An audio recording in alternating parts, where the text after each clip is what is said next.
TDP నేత కనకమేడ్ల రవీంద్ర వైసీపీపై ఇష్టానుసారంగా మాట్లాడితే చర్యలు కఠినంగా ఉంటాయని Navaratnalu executive vice chairman Ankamareddy Narayanamurthy హెచ్చరించారు. ఎన్నికల కోడ్ అమల్లోకి వచ్చిన నాటి నుంచి ఢిల్లీలోనే మకాం వేసిన కనకమేడ్ల వైసీపీపై వరుసగా ఫిర్యాదులు చేయడమే పనిగా పెట్టుకున్నారని ఆయన మండిపడ్డారు. బుద్ధుందా నేను అడుగుతా ఉన్నా.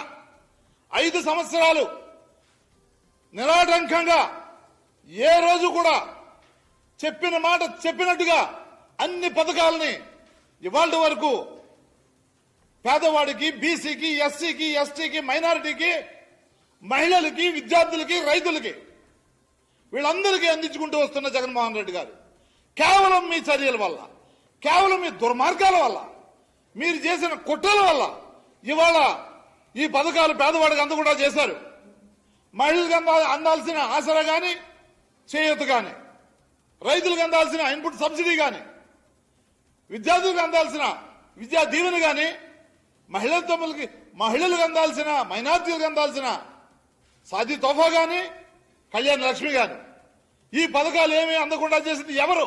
మీరు కదా సిగ్గు విడిచి, మతి భ్రమించి ఇష్టం వచ్చినట్టుగా మీడియా ముందుకు వచ్చి మాట్లాడతారు మీరు.